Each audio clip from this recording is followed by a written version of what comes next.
Subscribe करें और bell दबाएं ताकि कोई खबर रह न जाए।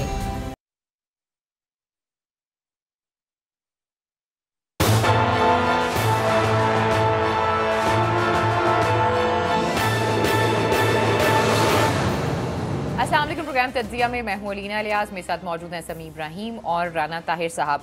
मोदी को जो ख़त लिखा है इमरान खान साहब ने, उस हवाले से बहुत सी क़यास आराइयाँ की जा रही हैं और एनालिसिस किए जा रहे हैं और ये कहा जा रहा है कि इमरान खान साहब की जो फ़ॉरेन पॉलिसी है वो फ़ेल हो गई है। फिर शहबाज शरीफ साहब जो हैं उनकी आमद है, गुलपाशी की गई और सुना है कि बहुत बड़े जो एक हजूम था वो वहाँ पर मौजूद था शहबाज शरीफ साहब को वहाँ पर रिसीव करने के लिए। फिर इसके साथ साथ पंजाब बार के जो वकला हैं उन्होंने मीडिया से बातचीत की है। जी समी साहब, कहाँ से आगाज़ करेंगे, कौन सी स्टोरी को पिक करेंगे पहले? जी अलीना, बहुत शुक्रिया। तीनों बड़ी इंपॉर्टेंट स्टोरीज हैं और आप किसी से भी हम आगाज कर सकते हैं, लेकिन मुझे लगता है कि अगर हम सबसे पहले जो वकला का जो एक इरादा है तहरीक चलाने का और जो मामला है सुप्रीम कोर्ट में जजेस रेफरेंस के हवाले से, वो उस पर हम बात कर लेते हैं क्योंकि वो बहुत अहम है। इट इज अबाउट अकाउंटेबिलिटी इन पाकिस्तान। आज जो इस वक्त सूरत हाल है उसमें कुछ प्रेस कॉन्फ्रेंस भी हुई हैं। एक हमें क्लियर डिवीजन नजर आ रही है। बहुत सारे जो वकील हैं उन्होंने जो अकाउंटेबिलिटी का प्रोसेस है आला अदलिया के जजेस के हवाले से जो इनिशिएट हुआ है वो उसको इंडोर्स करते हैं क्योंकि ये सब कुछ आइन और कानून के मुताबिक हुआ है। अमानुल्लाह कनरानी साहब जो हैं उनके हवाले से हमारे दोस्त राना ताहिर साहब ने खासी रिसर्च भी की है और खासी चीजों का वो खोज भी उन्होंने निकाला है। हाँ, तो मैं चाहूंगा कि अगर एक तो आप अमानुल्लाह कनरानी साहब की वो जो गुफ्तगू है जिसमें उन्होंने ये कहा कि हम ताले लगा देंगे और रेफरेंस को जला देंगे, अभी उनकी क्या सोच है, एक तो वो दिखा दें। और फिर राना साहब, आपके पास माजी में जब जस्टिस इफ्तिखार चौधरी साहब के हवाले से रेफरेंस हुआ था तो उस वक्त अमानुल्लाह कनरानी साहब ने क्या किया था और क्या कर रहे थे? वो आपके पास इंफॉर्मेशन है, वो जरा आप हमारे साथ शेयर कर लें। ठीक है जी, वो चलाइए। पहले सबसे पहले शॉर्ट चला दें, फिर उसके बाद बताएंगे कि वो माजी में क्या करते रहे की बात होगी ना राना साहब। तो माजी में ये क्या करते रहे हैं? आपके पास तो काफ़ी सुना है ख़तरनाक बातें इनके हवाले से, आज करें इंकशाफात ज़रा। जी अलीना, देखें, बात यह है कि अमानुल्लाह कनरानी साहब बहुत मोहतरम हैं, सुप्रीम कोर्ट बार एसोसिएशन के सदर हैं। ये जब जनरल परवेज़ मुशर्रफ साहब के दौर में साबिक़ चीफ जस्टिस इफ्तिखार मोहम्मद चौधरी के ख़िलाफ़ एक रेफरेंस दायर किया गया था तो अमानुल्लाह कनरानी साहब ने वफाकी हुकूमत के वकील के तौर पर सुप्रीम जुडिशल काउंसिल में अपना वकालतनामा जमा करवाया था। ठीक है।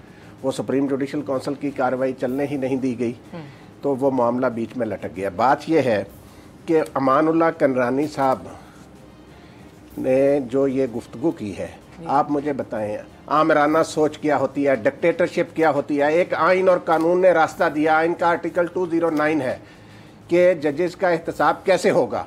सुप्रीम जुडिशल काउंसिल में मामला गया है, ये साहब फरमा रहे हैं जी हम अदालत में आग लगा देंगे रेफरेंस को। ये कौन सी जुबान है? ये किस तरीके से फिर डिक्टेटरशिप के खिलाफ बात करते हैं? ये कैसे कानून की बालादस्ती की बात करते हैं? ये है कानून की बालादस्ती के जी हम अदालत में रेफरेंस को आग लगा देंगे। एक आईनी तरीके से सदर मुमलिकत ने रेफरेंस भेजा है और भाई आप उसकी कार्रवाई होने दें, जो भी सामने होगा रिजल्ट आ जाएगा। सुप्रीम जुडिशल काउंसिल उसको मंजूर करती है या रद्द करती है, ये तो उन मोहतरम जज साहबान ने फैसला करना है। ये अमानुल्लाह कनरानी साहब कौन होते हैं ये जुबान इस्तेमाल करने और फिर नाम लेते हैं आइन और कानून का। और दूसरी मेरी गुजारिश सुने, इनका और फवाद चौधरी का एक गठजोड़ है। कैसे रहना? ये सारी जो नाम निहाद वकला तहरीक मैनेज की, ये वकला के एक ग्रुप को जो मैनेज किया जा रहा है सुप्रीम जुडिशल काउंसिल के खिलाफ, इसमें फवाद चौधरी साहब इनके साथ शामिल हैं। यानी कि आप कह रहे हैं अपनी हुकूमत के खिलाफ खड़े होंगे फिर से? वो साजिश कर रहे हैं उस दिन से जिस दिन से वजारत इत्तलात से निकले हैं। मैं आपको बताता हूँ, बल्कि मैं प्रोड्यूसर साहबा से कहता हूँ कि वो बेशक तस्वीर भी चलाएं इनकी, जो इनकी मुलाकात प्राइम मिनिस्टर से हुई थी। फवाद चौधरी साहब लेकर गए थे जब सदर बने थे तब? नहीं, अभी अप्रैल में। अच्छा। तो ये जो अमानुल्लाह कनरानी साहब और फवाद चौधरी एक जोड़ है और आगे इनका गठजोड़ है मुस्लिम लीग नून और पीपल्स पार्टी से। कराने का मतलब ये तो नहीं है कि गठजोड़ है। नहीं, किस बुनियाद पे ये गठजोड़ है? फवाद चौधरी साहब अगर कोई मतलब हम लोग कहीं पर भी बैठे हो, तस्वीर कोई खींच लें या अपने हिसाब से कोई भी एलेबोरेट करे, तो ये तो उसकी अपनी एलेबोरेशन है ना, कि तस्वीर तो किसी की भी किसी के साथ हो तस्वीर सकती की है। बात नहीं, वो प्राइम मिनिस्टर के पास लेकर गए हैं। प्राइम मिनिस्टर के पास ऐसे प्राइम मिनिस्टर सेक्रेटेरिएट में जाके तस्वीरें नहीं बनती, वो अमानुल्लाह कनरानी साहब को साथ लेकर प्राइम मिनिस्टर के पास गए। ठीक। और ये जो है, मैं आपको कह रहा हूं कि ये सारा रेफरेंस वाला मामला जो है, फवाद चौधरी साहब उसने, उनके किन से ताल्लुकात हैं, कौन लोग हैं जिनके आगे पीछे वो फिरते हैं मीडिया में भी, मीडिया में कौन सा ग्रुप है जो इस रेफरेंस के हवाले से शरंगेजी कर रहा है आला अदलिया के मुतल्लिक? ये वही लोग हैं जो फवाद चौधरी के साथी हैं। आप उनके आर्टिकल पढ़ें, आप उनके प्रोग्राम देखें कि वो क्या गुफ्तगू कर रहे हैं। कहते हैं हमारा पॉइंट ऑफ व्यू और जो पॉइंट ऑफ व्यू की बात नहीं होती, पॉइंट ऑफ व्यू की बात, फिर वजारत छोड़ के वापस आए, फिर वजारत छोड़ के, ये मैं आपको बताऊं, ये वजीर आजम इमरान खान को इस बात की इंक्वायरी करानी चाहिए। खुद वजारत दी है, कैसी बात करते हैं आप? उनकी इंक्वायरी कराएं वजीर गाड़ियों पे इंक्वायरी नहीं हुई, आप कौन सी इंक्वायरी होगी? और दूसरा मैं आपको बताऊं, एक और किरदार है, वो भी तहरीक इंसाफ के नाराज लीडर हैं। अगरचे ये दोनों एक दूसरे के मुखालिफ हैं, हामिद खान और फवाद चौधरी, लेकिन वो हामिद खान साहब भी पुरस्रार तरीके से खामोश हैं। और कुछ लोग तो कहते हैं कि वो भी दरपर्दा, हालांकि वो ग्रुप जो है उनका मुखालिफ है। ठीक है। अच्छा, नवीद मुख्तार घुम्मन साहब हमारे साथ मौजूद है और काफी देर से मौजूद है, सदर डिस्ट्रिक्ट बार फैसलाबाद हैं। उनसे जानने की कोशिश करते हैं कि पंजाब बार की तरफ से आज जो मीडिया में गुफ्तगू की गई, इसका क्या मकसद है और आने वाले दिनों में इनका क्या लाहे अमल होगा। जी नवीद साहब। जी बिस्मिल्लाहिर्रहमानिर्रहीम। आज इस्लामाबाद में तकरीबन पूरे पंजाब के ओहदेदारान इकट्ठे हुए थे। एक वकला कन्वेंशन हुआ है, इसी इशू पर हुआ है। उसमें यही तय हुआ है कि आईने पाकिस्तान ने एक तरीका बताया है आर्टिकल 209 में, उसके मुताबिक चलकर इस मसले का हल करना चाहिए। ठीक है, वो रेफरेंस आया है, सुप्रीम जुडिशियल काउंसिल इसको सुनेगी। अगर ऑनरेबल जज साहब कसूरवार हुए तो उनको सजा मिलेगी, अगर वो कसूरवार ना हुए तो जो रेफरेंस है वो फारग हो जाएगा। हम भी वकला कम्युनिटी हैं, हम कानून की बालादस्ती चाहते हैं, अदलिया की आज़ादी चाहते हैं, और हम चाहते हैं कि जो भी प्रोसीडिंग्स हों कानून के मुताबिक हों और सही और दुरुस्त फैसला हो। अच्छा, जो अभी सुप्रीम कोर्ट बार के सदर की जानिब से बातचीत की जा रही है और जो उनका पॉइंट ऑफ व्यू है, क्या वो आइन और कानून के मुताबिक नहीं है? देखें, कनरानी साहब ने जो कहा है, हम कैसे कह सकते हैं कि वो आइन और कानून के मुताबिक है? वो तो अपनी बात कर रहे हैं।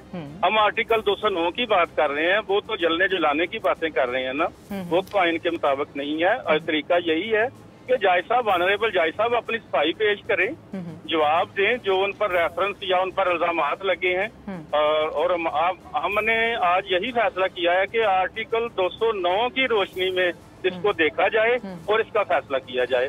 किसी को कोई कानून से बालातर नहीं, कानून सबसे बालातर है और कानून के मुताबिक ही फैसला होना चाहिए। यानी कि वो जिस बातें कर रहे हैं वो कानून के मुखालिफ कर रहे हैं, जो बिल्कुल कानून के मुखालिफ। तो उनके खिलाफ तौहीन अदालत या इस तरह की कोई चीजें हो सकती हैं? क्योंकि जब वो कहते हैं कि रेफरेंस को नजर आतिश किया जाएगा, तो ये किस तरफ जाती हैं चीजें कानून के मुताबिक? देखिए, अगर वो कानून के खिलाफ बात करेंगे तो कानून में उसकी रेमेडी भी मौजूद है, उनके खिलाफ कार्रवाई भी हो सकती है। वो एक अलहदा इश्यू है। किसी को भी मैंने की कि किसी को भी कानून हाथ में लेने की कोशिश नहीं करनी चाहिए, बल्कि ज़ाब्ते के मुताबिक ही सारी कार्रवाई। ठीक है। आपकी उनसे कोई बात हुई है इस हवाले से? आपने कोई टेलीफोन पे आपकी बात हुई हो, जब आपने उनसे बात की हो या समझाने की कोशिश की हो कि मानुल्लाह साहब जिस वक्त आप कर रहे हैं वो कानून के मुताबिक नहीं है, तो उनका क्या रिएक्शन था? कुछ उस हवाले से बता सकते हैं? क्या सोच रहे हैं? वो तो लॉकडाउन करेंगे, उन्होंने कहा हम बंद कर देंगे, हम बाहर आएंगे। नहीं, मेरी बात नहीं हुई उनसे। ठीक है, समी साहब आप कोई सवाल करना चाह रहे हो या राना साहब आप कोई सवाल करना चाह रहे हो? जी, नवीद साहब से मेरा ये सवाल होगा कि बिल्कुल आपने ये फैसला किया है, कितनी बड़ी तादाद है आप समझते हैं? कितनी बार काउंसिल्स हैं पंजाब में इस वक्त, और जो पंजाब बार काउंसिल है उसका क्या इसमें ऑफिशियली नुक्ता नजर है? कुछ इस हवाले से हमें बता सकते हैं? ये इसमें जो कनरानी साहब ने जो अपना कन्वेंशन किया था या करते हुए थे, उसमें तो पाकिस्तान बार काउंसिल के भी नुमाइंदे नहीं थे और ना ही पंजाब बार काउंसिल के नुमाइंदे थे। वो तो अपना चंद लोग थे जो उधर इकट्ठे हुए हैं, जिसमें सुप्रीम कोर्ट के थे या पाकिस्तान बार काउंसिल के थे। आप अब देखेंगे आहिस्ता आहिस्ता आगे मुख्तलिफ जगह पर ये मीटिंग्स होंगी और आपको पता चल जाएगा कि कौन से अफराद किधर हैं और क्या हो रहा है। ठीक है, बहुत बहुत शुक्रिया आपका नवीद साहब, बहुत बहुत शुक्रिया आपका। अच्छा अलीना, मैं एक यहाँ पर अगर मुझे इजाजत दें, अभी आपने सवाल आप कर रही थी राना ताहिर साहब से कि तस्वीर सिर्फ जो खिंचवानी होती है उससे तो कोई भी खींच सकता है, आप उसको एलेबोरेट कर सकते हैं अपनी मर्जी से, इससे कोई नेक्सस जाहिर नहीं होता। अब देखें, जो फवाद चौधरी साहब हैं वो हैं वफाकी वजीर इत्तलात व नशरियात, कानून से उनका कोई ताल्लुक नहीं है। अगर तो सुप्रीम कोर्ट बार के प्रेसिडेंट फरूक नसीम साहब वजीर कानून हैं, उनके साथ अगर जाके प्राइम मिनिस्टर को मिलते तो ये एक ऐसी बात है जो टॉलरेबल भी है और जो समझ में आती है कि कानून के वजीर का, क्योंकि ये काम है कि वकला कम्युनिटी के साथ भी उन्होंने एक रिलेशनशिप रखना है तो वो ले जाते हैं। एक्चुअली जब एक बंदा वजीर इत्तलात और नशरियात हो और एक वो सुप्रीम कोर्ट बार के सदर को लेके जाए तो ये उन दोनों के दरमियान जो एक स्पेशल रिश्ता है ये उसका इजहार है, और हम भी यही कर रहे हैं। अब बात यही कर रहे हैं कि अमूमी तौर पर यह समझा जाता है कि जब दो फरीकों में लड़ाई हो रही हो या दो मुख्तलिफ फरीक हो, बीच में जो सुलह का पैगाम लेके आता है ना, उसको आप दुश्मन का बंदा ही समझें, अपने एनिमी का बंदा ही समझें। ये एक मुसलमा असूल है। तो हम ये जो बात हम कर रहे हैं कि बज़ाहिर फवाद चौधरी साहब नजर आ रहे हैं कि हुकूमत के लिए काम कर रहे हैं, लेकिन वो अब बड़ा सवाल ये है कि वो ये सब क्यों कर रहे हैं। वो इसलिए ये सब कुछ कर रहे हैं कि वो इमरान खान साहब को दबाव में रखना चाहते हैं। देखिए 4-5 मेंबर्स का सिर्फ फर्क है। आज शेख रशीद साहब ने भी इसी हवाले से ये बात कही कि पाकिस्तान में जमहूरियत कमजोर है, गवर्नमेंट जो है वो बहुत इस हवाले से फ्रेजाइल पोजीशन में। अगर हम असेंबली में नंबर्स के हवाले से देखें तो वो जो सारे लोग जो अपनी पोजीशंस को बेहतर रखना चाहते हैं वो इस तरह के इशू क्रिएट करते हैं कि इमरान खान साहब दबाव में रहें। जैसे फारूक लगारी साहब ने मोहतरमा बेनजीर भुट्टो और नवाज शरीफ साहब में लड़ाई कराने में बड़ा एक अहम रोल अदा किया था, क्योंकि अगर नवाज शरीफ और मोहतरमा में उस वक्त सुलह हो जाती तो फिर फारूक लगारी साहब कैसे असेंबली तोड़ते, अपना सारा हिस्सा कैसे निकालते। तो ये वही जो गेम है पॉलिटिक्स, जिसे हम मुनाफकत और सियासत कहते हैं, ये वही गेम की जा रही है। फवाद चौधरी साहब अपनी पोजीशन को बनाने के लिए अपने दोस्तों को इस्तेमाल कर रहे हैं, उसका नुकसान हो रहा है, उसका बहुत ज्यादा नुकसान हो रहा है। यही है वो कोई घर का भेदी लंका ढाई के अंदर की जो सारी बात है वो जाके उनको बताना, फिर अपने लीडर के साथ बज़ाहिर जो गुफ्तगू है उसमें ऐसे लगे कि बड़े लिबरल हैं, बड़ी इस तरह की गुफ्तगू कर रहे हैं, लेकिन दर हकीकत वो काम किसी और के लिए कर रहे हैं। तो राना साहब ने ये जो बात कही है ना, मुझे इसमें बड़ा वजन लगता है कि बुनियादी तौर पर जो इनके रिलेशनशिप थे।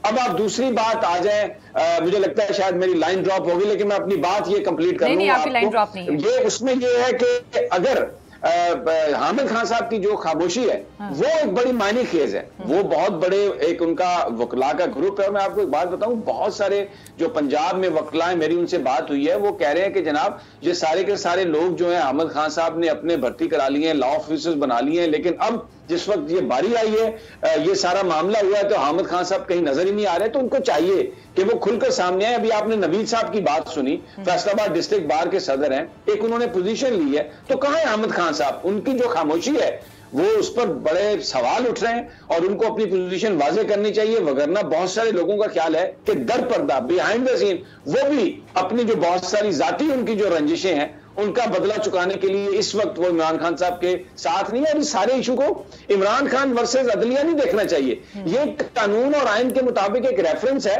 और फाजिल जजेस, बड़े ऑनरेबल जजेस हैं, वो फैसला करेंगे।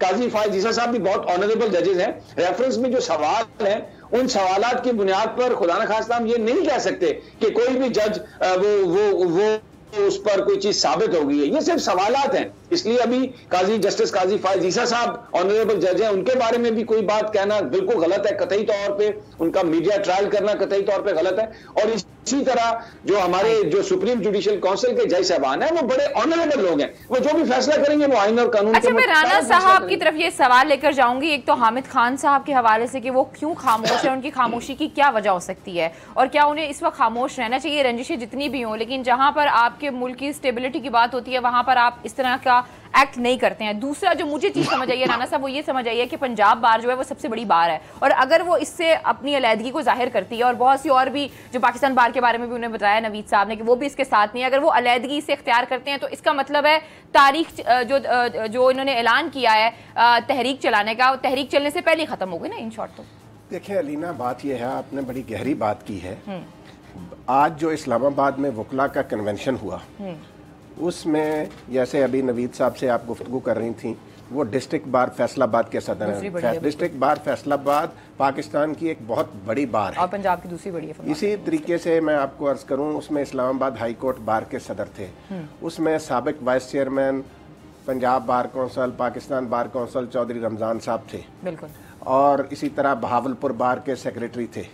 तो ये मुख्तलिफ पाकिस्तान के इलाकों से, ख़ास तौर पे पंजाब के मुख्तलिफ इलाकों से लोग आए हुए थे, और उन्होंने अमानुल्लाह कनरानी साहब की नाम नेहाद अदलिया बचाओ तहरीक जो है उसको मुस्तरद कर दिया, और उसे अभी खुद नवीद साहब ने भी आपसे गुफ्तगू में भी कहा कि वो कानून के खिलाफ बात कर रहे हैं। बिल्कुल ऐसे। तो ये जो हामिद खान साहब हैं, हामिद खान साहब को ज़ाती, जैसे समी साहब ने बिल्कुल दुरुस्त कहा कि वो किसी ज़ाती रंजिश की वजह से पुरस्कार तौर पर खामोश हैं, उन्हें सामने आकर अपनी पार्टी का साथ दे। असल बात ये होती है जब असूल की बात हो, कानून की बात हो, हम हमेशा बात करते हैं कि जी इस मुल्क में आइन और कानून की बालादस्ती होनी चाहिए। भाई इमरान खान साहब ने कोई तीर तो नहीं चला दिया, कोई तोप तो नहीं चला दी, उनके पास एक इन्फॉर्मेशन आई, उन्होंने सदर ममलिकत से कहा कि जी आप ये सुप्रीम जुडिशल काउंसिल को भिजवा दें। अब मैं आपको बताऊं, पाकिस्तान के इस वक्त जो चीफ जस्टिस हैं जनाब जस्टिस आसिफ सईद खान खोसा अलीना, वो एक दयानतदार जुर्रतमंद बहादुर चीफ जस्टिस हैं। कोई बंदा उनसे ये तवक्को नहीं कर सकता कि वो आइन और कानून के खिलाफ कोई फैसला कर सकते हैं। तो उनकी सरबराही में सुप्रीम जुडिशल काउंसिल जो भी फैसला करेगी, अगर वो इस रेफरेंस को मंजूर करती है तो भी कौम कबूल करेगी, अगर वो इस रेफरेंस को रद्द करते हैं तो भी कौम कबूल करेगी। ये अमानुल्लाह कनरानी साहब की धमकियां जो हैं, मैं फिर कहता हूं कि ये वैसे तो बड़े कहते हैं जी कि इस मुल्क में जो डिक्टेटर जो है ना वो सिर्फ वर्दी पहन के डिक्टेटर नहीं हो जाता, आमराना सोच होती है। क्या नवाज शरीफ साहब को जमहूरियत पर यकीन रखते हैं? ये इस सारी तहरीक के रखते हैं। उन्होंने कल मरियम साहिबा को हिदायत की है कि आप अदलिया के साथ कौन है लोग, बिल्कुल रखते हैं। मैं आपको बताती हूँ कैसे। कल जब मरियम साहिबा उनसे मिली हैं तो उन्होंने कहा है कि मरियम साहिबा को हिदायत की है कि आप अदलिया बहाली की तहरीक में हिस्सा लें और इसके साथ साथ वोट को इज्जत दो, जो है इससे बढ़कर हमारे लिए कुछ नहीं है। अब खुदा एक अगर राना साहब मुझे इजाजत दें, सबसे पहले तो लीना ये अदलिया बहाली तहरीक कैसे होगी? मुझे अब ये क्या किसी को सस्पेंड किया गया? अब नवाज शरीफ साहब आप क्या बात कर रही हैं? अदलिया बहाली कैसे होगी? अदलिया बहाली तहरीक कैसे होगी? और ये तो एक फजूल बात है। एक कुछ जजेस के बारे में सवाल आए हैं, वो सुप्रीम जुडिशल काउंसिल को भेजे हैं सदर पाकिस्तान ने। अभी 14 को ये फैसला करेगी सुप्रीम जुडिशल काउंसिल के क्या ये काबिल समाअत भी हैं या नहीं, किसी को नोटिस करने हैं या नहीं। तो ये अदलिया बहाली तहरीक कैसे? ये बुनियादी तौर पर ये तहरीक ये है कि आप अदलिया को दबाव में लाने की कोशिश कर रहे हैं। आप सुप्रीम जुडिशल काउंसिल में जो मौजूद जज साहबान हैं, आप कह रहे हैं कि हम वहां पर आग लगाएंगे। आप अदलिया दबाव तहरीक शुरू कर रहे हैं। ये अदलिया बहाली तहरीक कैसे आई? ये अदलिया दबाव तहरीक है। और दबाव क्यों? कि आप साहब का अमल रोकें। आप देखें ना, चीफ जस्टिस ऑफ पाकिस्तान ने कहा है कि जमानत कबल इस गिरफ्तारी को देखने का वक्त आ गया कि ये बहुत सारे लोग इसका एडवांटेज ले रहे हैं। ये सारे के सारे जो लोग हैं ये जमानत कबल इस गिरफ्तारी पर बाहर हैं। जरदारी इनको शहबाज शरीफ साहब को देखें तो ये अदलिया दबाव तहरीक है कि जनाब ये आप क्या बातें कर रहे हैं? ये अदलिया बहाली कैसे? किसी को कोई मुअत्तल किया गया? क्या जस्टिस काजी? तो एक पॉलिटिकल स्टंट है जिसको आज पंजाब के वकीला ने एक्सपोज कर दिया है। और मरियम साहब या जो भी वो अपने अल्फाज इस्तेमाल करना चाहते हैं, वोट को इज्जत तो नहीं है, वो बेसिकली ये कहते हैं कि अदलिया से इख्तियारात छीन लो, वो तहरीक है कि ये 4-5 लोग कैसे फैसला करेंगे। भाई अगर कोई माल बनाएगा, कोई भी करप्शन करेगा, कानून के खिलाफ काम करेगा, तो उसको जज ही रोकेंगे ना, अदालत रोकेगी। तो वो जो 4-5 लोग फैसला नहीं, वो ये सारी जो तहरीक है ना, ये पाकिस्तान की आला तरीन अदलिया पर दबाव डालने के लिए है। पनामा केस में जो इनके खिलाफ फैसला आया है उसका इन फाजिल जज साहबान से बदला लेने के लिए है कि ये मसला बना के हम जस्टिस आसिफ सईद खान खोसा और जो दूसरे जज हैं जस्टिस गुलजार, इनके खिलाफ हम तहरीक चलाएं। ये बहाना बना रहे हैं, अदलिया पर दोबारा हमला करने की साजिश कर रहे हैं। ये पनामा केस में जो इनको सजा मिली है उसका बदला लेने की कोशिश कर रहे हैं। ये अदलिया दबाव तहरीक है। पाकिस्तान में आजाद अदलिया को कत्ल करने की ये साजिश है। और ये आपने भी सुना, जो समझदार लोग हैं पाकिस्तान के, वो इस साजिश को समझ गए हैं, वो इसका हिस्सा नहीं बनेंगे। और पाकिस्तान के अवाम भी बड़े समझदार हैं, इसलिए ये लफ्ज जो है ना उनका अदलिया बहाली तहरीक, मेरा ख्याल है ये इससे साहब क्या ऑपोजिशन इस सिचुएशन में है, इस कंडीशन में है कि वो किसी को प्रेशराइज करे और इस तरह के जो है वो हरबे इस्तेमाल करे? आपको लगता है बिकॉज जिस तरह शहबाज शरीफ साहब आए हैं और जिस तरह का उनको इस्तकबाल मिला है वो हम सबके सामने ही है, गुलपाशी जितनी मर्जी करते रहे। देखिए ये बात आपकी सही है, लेकिन आप देखें कि मुख्तलिफ तरीके होते हैं। आप दबाव डालने के लिए सोशल मीडिया पर आते हैं, आप नेशनल मीडिया पर आते हैं, आप जलसे जुलूस भी करते हैं, आप कौमी असम्बली में रौला डालते हैं। तो इस वक्त अपोजिशन जो है वो सारी की सारी सोशल मीडिया को भी इस्तेमाल कर रही है। उनके मीडिया में जो अपने दोस्त और साथी हैं, जो इंडिविजुअल, उनको भी वो इस्तेमाल कर रहे हैं। कौमी असम्बली के अंदर भी आप देखिएगा बजट सेशन में ये क्या करेंगे, खप डालेंगे, गंद डालेंगे, वहां पे कापियां फाड़ेंगे, वहां पे हंगामा करेंगे, वहां पर ये अदलिया की बात करेंगे, पीटीएम की बात करेंगे। ये सारे का सारा अपना माल बचाने के लिए ये सब कर रहे हैं, अपने एहतसाब के अमल को रोकने के लिए। इमरान खान के खून के प्यासे हैं ये लोग, इसलिए कि इमरान खान पाकिस्तान की बात करता है। इमरान खान ये कहता है कि मैं एहतसाब का अमल नहीं रोकूंगा, और ये कोई अदलिया बहाली तहरीक नहीं है। और इस सारे इशू को गवर्नमेंट वर्सेस जुडिशरी मत देखा जाए। गवर्नमेंट और जुडिशरी के ताल्लुकात एक इदारों की हैसियत से वो बिल्कुल आपस में वो सारे इदारे अपनी अपनी जगह कानून और आइन के तहत काम कर रहे हैं। सदर पाकिस्तान ने जो रेफरेंस भेजा इसकी आइन में गुंजाइश है। सुप्रीम जुडिशियल काउंसिल उसका फैसला करेगी और जो फैसला आएगा, जैसे राणा साहब ने कहा, कौम उसको तस्लीम करेगी। ठीक है सर, आपने ये जो बात की ना, राणा साहब, समी साहब ने बात की, कॉपियां फाड़ेंगे, ये सारी चीज़ें करेंगे, ठीक है, उनके ऊपर जो केसेस चल रहे हैं, करप्शन जो है वो अपनी जगह पे है, लेकिन जिस पॉइंट पे वो कॉपियां फाड़ेंगे, महंगाई का पॉइंट, वो तो कुछ गलत नहीं है। अभी भी देखिए ना, वर्ल्ड बैंक की तरफ से जो आया और जिस तरह की उन्होंने बातें बताई, और इक्तिसादी जो सर्वे जिसने एक दिन पहले आना था, लेकिन वो पहले ही उसकी बहुत सी चीजें जो हैं वो लीक आउट हो गई हैं, तो वो भी हमारे सामने। नहीं, एक सेकंड मुझे जवाब देने दें इसका। मैं आपको बताता हूँ, ये जो बजट, ये जो अहदाफ थे ना, ये नून लीग ने पेश किए थे, और उस वक्त भी ये इतराज किया गया था कि जब आपकी तो गवर्नमेंट ही खत्म हो गई है, आप जाने वाले हैं, तो आप पूरे साल का बजट कैसे पेश कर सकते हैं। इनको ये पता था, इन्होंने एक तरफ वो टारगेट रखे, दूसरी तरफ इन्होंने स्टॉक मार्केट में उतार चढ़ाव किया, जो करेंसी की जो मार्केट है उसमें सारा टर्मोइल बर्पा किया। इन्होंने जो अनसर्टेनिटी पैदा करनी थी वो पैदा की। अब अगर वो टारगेट्स जो थे ही अननेचुरल, तो उनको अचीव नहीं किया जा सका फॉर वेरियस रीजन, तो अब ये खुद हुकूमत को निशाना बना रहे हैं। इसलिए मेरा ख्याल है ये जो इनका क्रिटिसिज्म है ये जस्टिफाई नहीं। राणा साहब, आप क्या कहेंगे इसके ऊपर? थोड़ा सा कमेंट कीजिएगा। फिर एक और चीज भी है कि आसिफ अली जरदारी जो है सुने, उन्होंने कह दिया सबको कि बाहर आ जाएं कल। बात ये है, मेरी गुजारिश सुने, जैसे आपने खुद कहा कि आज मुस्लिम लीग नून के सदर अलग सुबह 2 महीने लंदन में क़याम के बाद पाकिस्तान वापस पहुंचे, और कल नून लीग की तरफ से बाज़ाब्ता तौर पर कहा गया कि उनका बड़ा ज़बरदस्त शान शान इस्तकबाल किया जाए। अच्छा। तो मैं आपको बताऊं, वहाँ पे 1000 बंदा भी नहीं था उनके इस्तकबाल के लिए। तो मरियम साहब का कहने पर नहीं ना था वो, अब अगर वो ना कहती तो शायद बहुत से लोग हो जाते। अब वो पता नहीं किसने रोका, मेरा तो ख्याल है कि कभी कोई रोक लेता है, कभी वहाँ पे देखे ना, इनके पास बंदा ही नहीं है। बात ये है, लोग क्यों इनके लिए निकले, और रिहाइशगाह पे तो सिर्फ मैं कहता हूँ चंद दर्जन लोग थे। तो ये जो सूरत हाल है, इसमें जो समी साहब ने कहा बिल्कुल सही कहा कि ये इस मुल्क में अनारकी की कैफियत पैदा करना चाहते हैं। ये कौमी असम्बली के सर, ये सारी चीजें बात आपकी बिल्कुल ठीक हो गई है, मेरी बात सुनने ना, वर्ल्ड बैंक जो बात कर रहा है वो गलत बोल रहा है। फिर सर देखिए, जीडीपी नहीं होगी, आपकी बड़ी मुश्किल होगी, तो अमेरिका की ज़बान बोल रहा है यार। ये जो उनके चहेते हैं, किन ताकतों के ये चहेते हैं, नवाज शरीफ और जरदारी। बात ये है अलीना सीधी सी कि महंगाई जो है ये कोई इमरान खान लेकर नहीं आए। अच्छा, ठीक है, महंगाई नून लीग के दौर में भी थी उस वक्त के हिसाब से। नवाज शरीफ साहब क्या वो ले गए थे, 1980 के जो कीमतें थी वहां पे ले गए थे, वो दूध की नहरें बहा दी थी उस वक्त के हालात के मुताबिक आज से ज्यादा महंगाई हुई थी। उस वक्त ये क्या कर रहे थे, जरदारी के दौर में जो महंगाई हुई थी वो क्या थी, उनके दौर में जो पेट्रोल की कीमतें बढ़ी और डॉलर महंगा हुआ उसका कौन जवाब देगा। ये चीजें जो है ना, ये एक प्रोपेगेंडा है। असल एजेंडा जो समी साहब ने बात की, चले पता नहीं राणा साहब, ठीक है, आप जो कह रहे होंगे बिल्कुल ठीक कह रहे होंगे, लेकिन जब भी मैं अखबार सुबह खोलती हूँ तो अगर दूसरे तीसरे पेज पे जाऊँ ना, तो किसी न किसी ने गुर्बत की वजह से, महंगाई की वजह से जो है वो खुदकुशी की होती है, कभी अपने बच्चों को मारा होता है, कभी अपनी बीवी को मारा होता है। इस पॉइंट के ऊपर मेरा आप दोनों से इख्तलाफ है, लेकिन प्रोग्राम में वक्त एक छोटी सी ब्रेक का, जब ब्रेक से वापस आएंगे तो बात करेंगे कि आसिफ अली जरदारी साहब ने कहा है कि सारे बाहर आ जाओ, और कल क्या दमादम मस्कल अंदर होगा, क्या होगा कल लाहौर की और पूरे पाकिस्तान की सूरत हाल क्या होगी, कुछ इस पर भी बात करेंगे। Stay with us.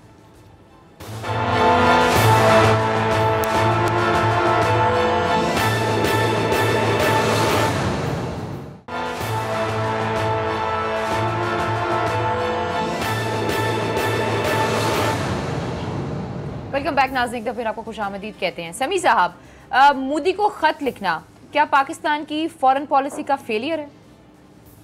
देखें, ये फैसला करने से पहले आप थोड़ा सा मेरे साथ रुकिएगा।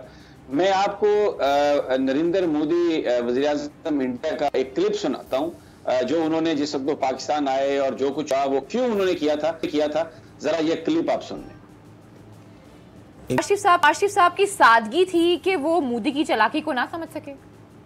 अब देखें, यही बात हो रही थी।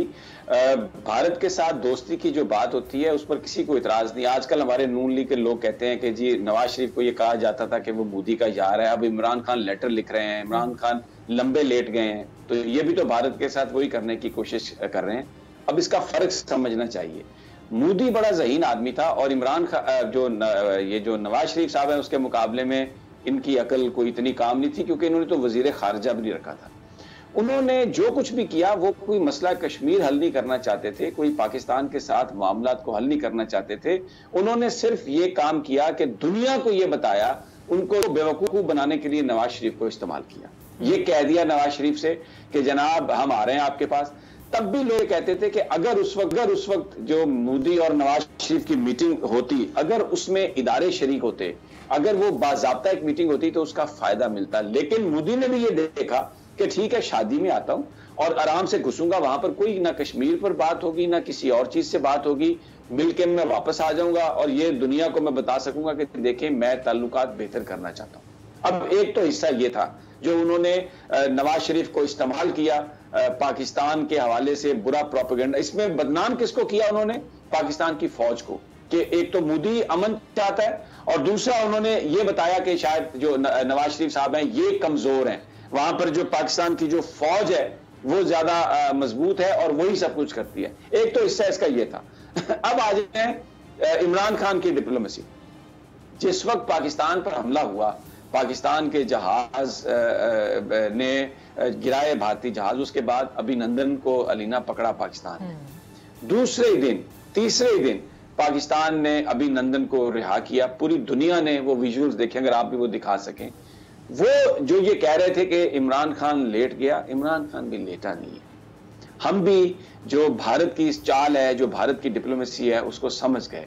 अभिनंदन को जो रिहा किया तो पाकिस्तान ने भी ये यकीन दिलाया, इमरान खान ने भी ये यकीन दिलाया कि मैं अमन चाहता हूं।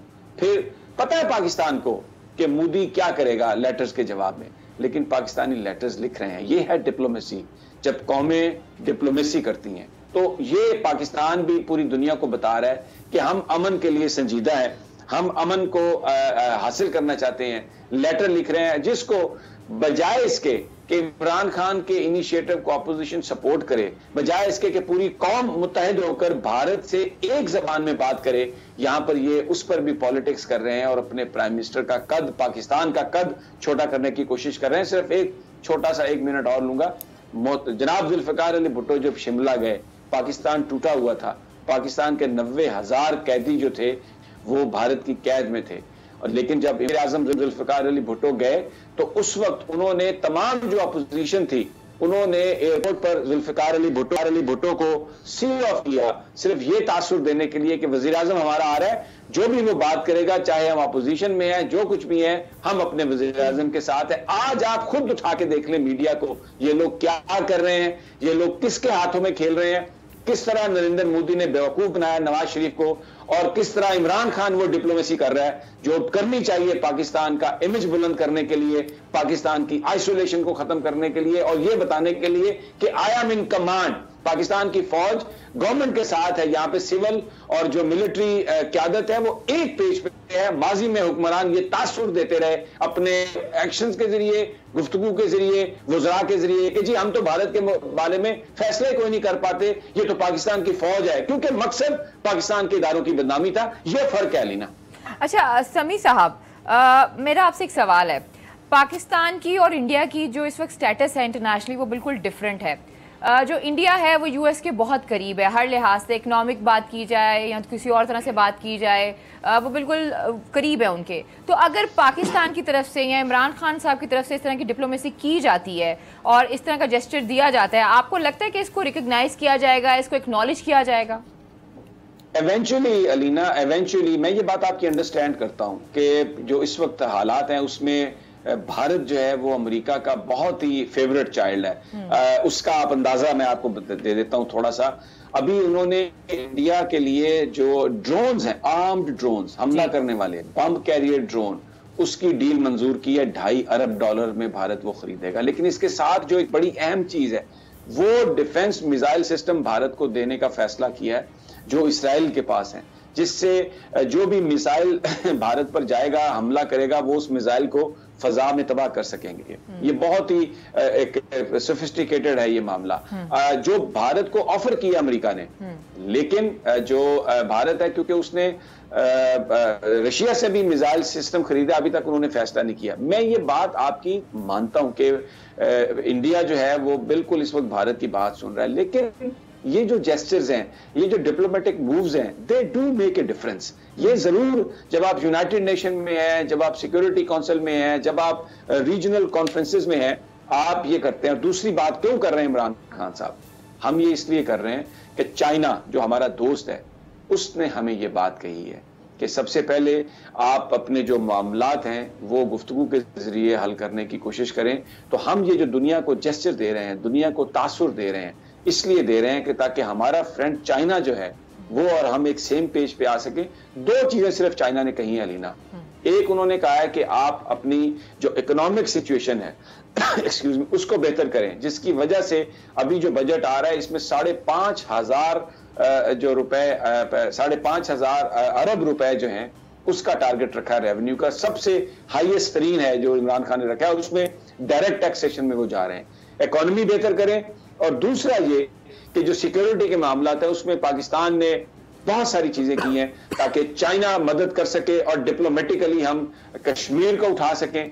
तो हम भी अपने ग्रुप में, और अभी जो पुतिन के साथ मीटिंग तय हुई है इमरान खान साहब की, बहुत अहम मीटिंग है, बहुत अहम मीटिंग है रशियन प्रेसिडेंट के साथ जो मीटिंग है। अगर पाकिस्तान, चाइना और रशिया के साथ हम उस ग्रुप में आते हैं और वो हमें ओन करते हैं अपने, क्योंकि इस वक्त मफादात कोइंसाइड कर रहे हैं, and if we play our cards very well, तो हम अमेरिका को ये पैगाम दे सकते हैं कि ये जो तुम सब कुछ इंडिया के लिए कर रहे हो ये तुम्हारे लिए शायद इतना सूदमंद नहीं होगा। तो अभी जो मूव्स हम कर रहे हैं they will make a difference, और इस वक्त रोबस्ट डिप्लोमेसी पाकिस्तान। जी राना साहब, डिफरेंस आएगा इन मूव का? मुझे तो नहीं लगता अभी भी फिलहाल। समी साहब ने जो बताया ना आपको आखिर में जो बात उन्होंने बताई कि रूसी सदर के साथ वज़ीर आज़म इमरान खान की जो मुलाकात है ये बहुत अहमियत की हामिल है।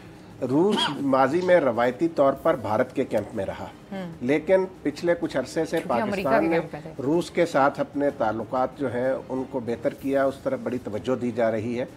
मसला सिर्फ ये है जो अलीना कि ये जो लेकिन रूस की इन्वेस्टमेंट सर इंडिया में बहुत ज्यादा है, पाकिस्तान के मुकाबले में कहीं ज्यादा है। इंडिया की आबादी है, इंडिया एक बड़ा मुल्क है रकबे के लिहाज से, आबादी के लिहाज से, तो ये तो दुनिया नहीं हो सकती ना कि लाताल्लुकी तो नहीं हो सकती। वो तो हर एक ने करने होते हैं। बात ये है, वो तो इंडिया से, जैसे समी साहब ने कहा कि भाई हम कब कहते हैं कि हम इंडिया से लड़ना चाहते हैं। बात तो ये है कि इंडिया पाकिस्तान पे हमेशा जंग मुसल्लत करता है। पाकिस्तान में दहशतगर्दी कौन करा रहा? इंडिया। अब देखें, ये मुक्ति बानी का यार था मोदी जो है, उसकी मुनाफकत समी साहब ने जो अभी क्लिप आपको सुनवाया उससे कैसे उसके मुंह से वो खुद एतराफ़ कर रहा है कि वो सबसे बड़ा मुनाफक है, और उसने ये चाल चली थी और नवाज शरीफ साहब उस चाल में आ गए थे। तो बात यह है कि ये जो ख़त लिखना होता है ये एक पूरी दुनिया को मैसेज दिया वज़ीर आज़म इमरान खान ने। इसमें कोई नीचे लगने वाली, इनको शर्म आनी चाहिए जो ये बात करते हैं कि वज़ीर आज़म कोई भारत के नीचे लग रहे हैं। वज़ीर आज़म ने नहायत जुर्रतमंदी से इस्लामी सरबराही कॉन्फ्रेंस में कश्मीर का मसला उठाया। सर हम ऑलरेडी इस चीज को डिस्कस कर चुके हैं कि जो मोदी साहब हैं जिस बुनियाद पर उन्होंने वोट हासिल किया है वो एक्सट्रीमिज्म ही है ना सर, तो वो कैसे पॉसिबल हो सकती है? बात ये है, देखें समी साहब ने जिस तरीके से, मैं आपको बताऊं, ये सारी सूरत हाल पर रोशनी डाली है ना सफारतकारी के हवाले से। इस वक्त नवाज शरीफ साहब तो मिले हुए थे उन बैनुल अक़वामी ताकतों के साथ जो पाकिस्तान को तनहा करना चाहते थे, वो पाकिस्तान की कौमी सलामती के इदारों के खिलाफ साजिश में उन लोगों के साथ शामिल थे। तो उन्होंने पाकिस्तान, जैसे समी साहब ने कहा कि वजीर खारजा ही नहीं रखा, वो चाहते ही नहीं थे पाकिस्तान की खारजा पॉलिसी कामयाब हो, वो तो पाकिस्तान के कौमी इदारों को नीचे दिखाना चाहते थे। सिर्फ एक कमेंट देखिए, पाकिस्तान, नवाज शरीफ साहब ये समझते हैं कि पाकिस्तान की फौज अगर कमजोर होगी तो फिर सियासतदान यहां पर हुक्मरानी कर सकेंगे। ये मैं आपको उनके अल्फाज सिखा देता हूं कि जिदों तक इन्होंने जुतियां नहीं पहन गया उदों तक सानू हुकूमत नहीं करन देंगे। ये उनके अपने अल्फाज हैं। तो वो एक साजिश के तहत पाकिस्तान के इदारों को मलाइन करते हैं, पाकिस्तान के इदारों पर तनकीद करते हैं और फिर एक कैंपेन, ये जो कैंपेन है कि ये जो वोट को इज्जत दो, क्या है कि ये अदलिया भी एक्ट कर रही है फौज के कहने पे और कर रहा है। बिल्कुल ठीक समी साहब, तो ये फर्क है इमरान खान और नवाज शरीफ में। चलिए, बहुत बहुत शुक्रिया समी साहब आपका भी, राना साहब आपका भी। आज के प्रोग्राम से हम तीनों को इजाजत दीजिए, अपना बहुत ख्याल रखिए। कल फिर मुलाकात होगी, तब तक के लिए अल्लाह हाफिज।